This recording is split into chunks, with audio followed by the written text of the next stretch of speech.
المعلم سيف اهو هيقطع لنا ورقة شجر.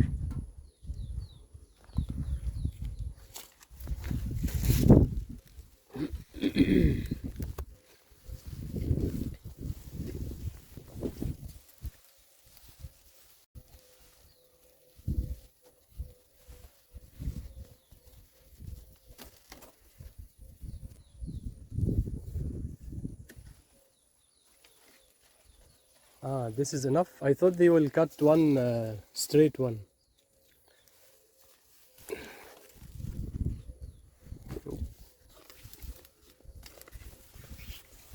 حلو يعني تنفع مفرش ترابيزة.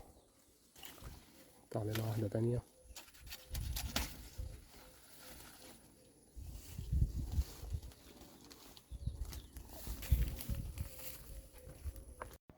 We cut from the middle. Just recording everything.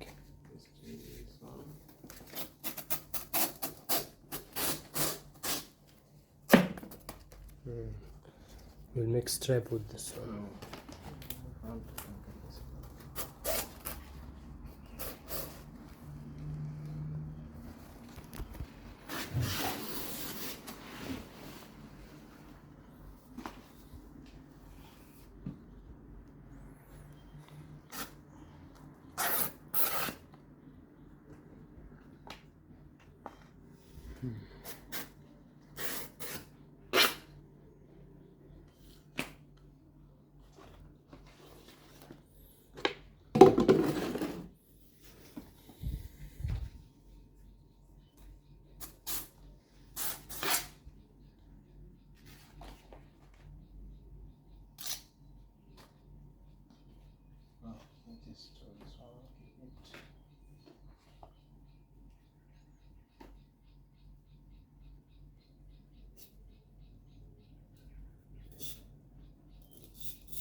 These two of you can use this one.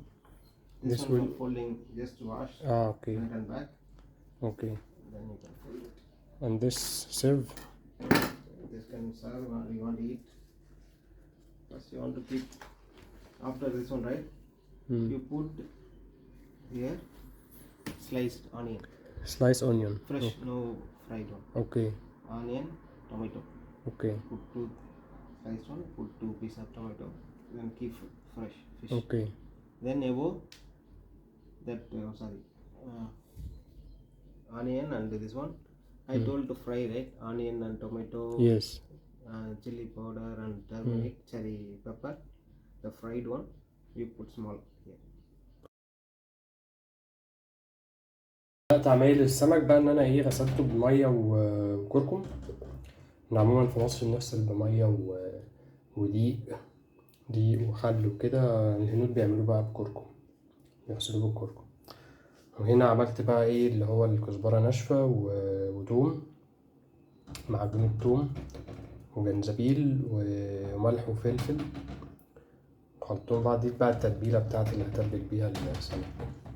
بعد كده بنحط بقى السمك كده نقليه بسيط يعني كده مع نص سوا، وبعد كده هنطلعه على جنب. وعلى جنب كده عملنا قطعنا بصل صغير، قطعنا طماطم، وقطعنا شرايح طماطم، وهقطع دلوقتي شرايح بصل برضو. نقلبها على الجنب التاني، ومش لازم يعني لحد ما تستوي اوي يعني. انتوا شايفين لون اللحمة بتاعتها كده لما بيتضغط شوية كده، بعد كده ان هي ابتدت تستوي. فمش شرط ان احنا نسيبها لحد ما تستوي على الاخر، عشان نخش على الخطوة اللي بعد كده، الخطوة لما هنحطها في ورق الموز. خلصنا كده، طلعنا السمك على جنب. دلوقتي هنحمر بصل وطماطم. ترتيب مهم بقى، هنحط البصل الأول، بعد شوية نبقى نحط الطماطم. اهو حطينا الطماطم، وهنحط برضو فلفل. الفلفل اهو، يلا يا عم، شوية فلفل. ونحط ترمريك اللي هو الكركم.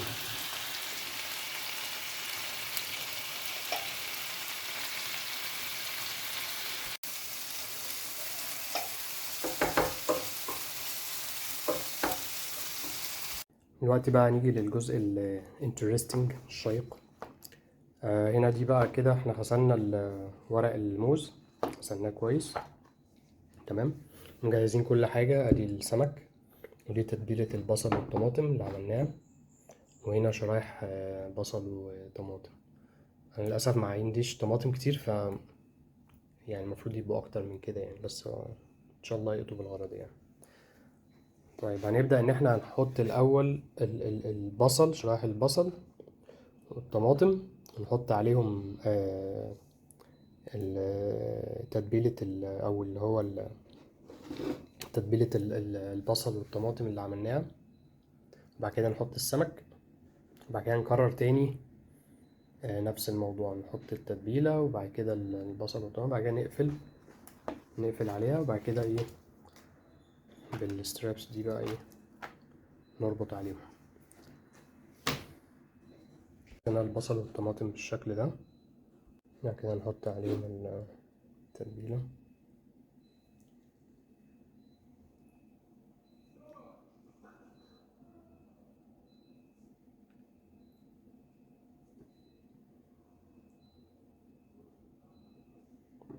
بعد كده نحط السمك.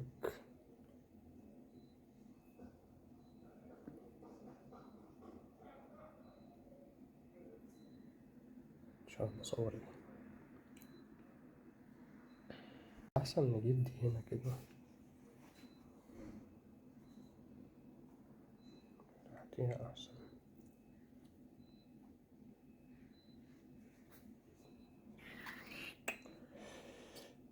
حلو كده.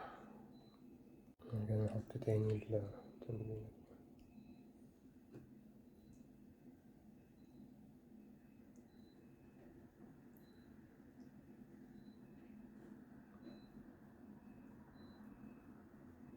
تمام كده. بعد كده هنقفل عليهم من ناحيتين،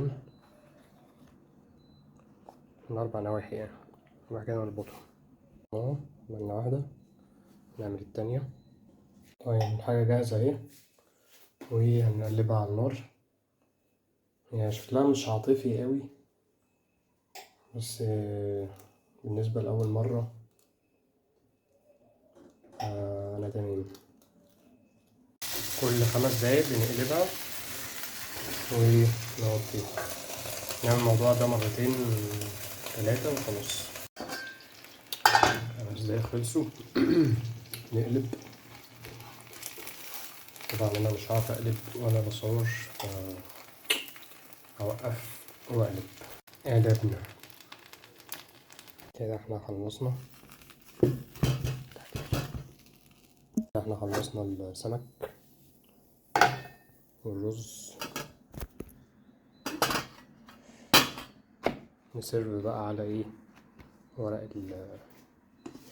الموز.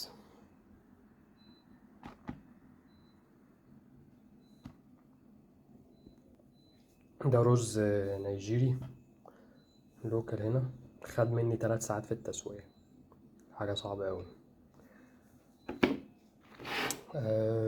الهنود بيقولوا لنا إن لما تحط الرز على ورق الموز ليه فوايد وبتاع. أنا مش بتعمل هنا.